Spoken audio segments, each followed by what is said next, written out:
대한항공. 그 자랑스러운 민족의 날개 대한항공. 대한항공은 정말 민족의 날개일까요? 비디오머그가 대한항공의 역사를 되짚어봅니다.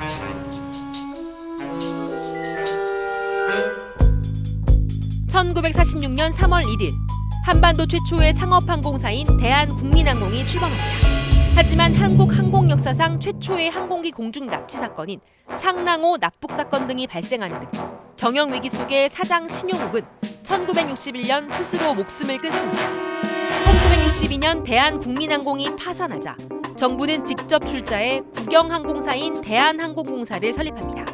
항공기 수요가 많지 않던 시절인지라 대한항공공사는 만성적자에 시달리게 되고 결국 박정희 대통령은 매각을 추진합니다. 낙점된 곳은 인천 거점의 물류회사인 한진상사. 박 대통령은 조중훈 당시 한진상사 회장에게 직접 인수를 제안합니다. 부채 27억여 원을 같이 떠안는 조건으로요. 우여곡절 끝에 1969년 3월 1일 지금의 대한항공이 세워집니다. 당시 비행기 8대로 시작한 대한항공은 현재 항공기 164대, 43개국 123개 도시를 취항하는 대표 항공사로 거듭나죠. 이명박 대통령 때부턴 대통령 전용기 코드원으로 대한항공 여객기를 임차하기로 하면서 자타공인 국내 대표 항공사가 됩니다. 그렇다면 대한항공은 국책항공사일까요?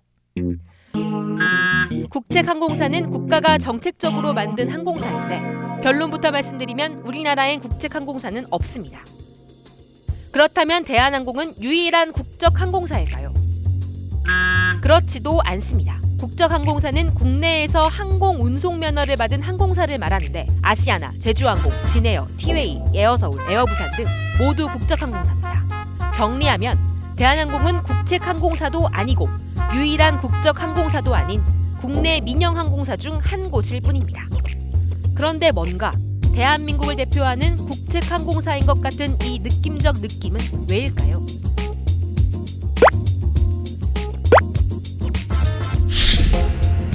대한항공은 전신인 대한항공공사의 이름을 그대로 물려받았습니다.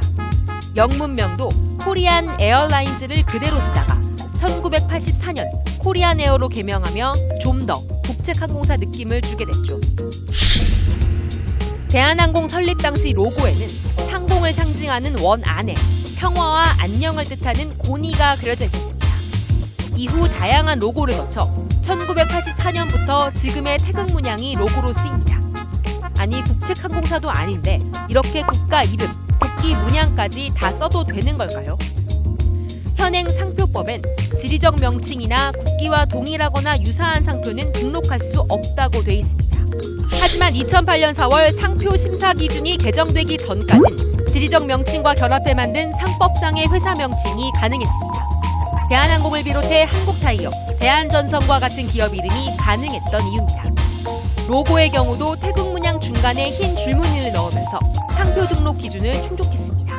유사한 예로 펩시의 태극 문양 로고도 같은 이유로 상표 등록이 가능했죠. 땅콩 외항 사건 소식입니다. 조현아 전 부사장이 승무원에게 소리를 지르면서 밀치고 내리라고 했다고 경찰이 물벼락 갑질 논란에 휩싸인 조현민 대한항공 전무에 대해서 폭행 혐의를 적용할 수 있는지 본격 조사에 나섰습니다. 사장을 모든 직책에서 사퇴시키겠다고 회장 가족의 온갖 갑질 의혹과 탈세 혐의를 받고 있는 한진그룹 관련 소식. 이런 가운데 한진그룹 3남매의 어머니 이명희 씨로 추정되는 여성이 공사 현장에서 작업자들을 폭행하는 동영상이 공개됐습니다.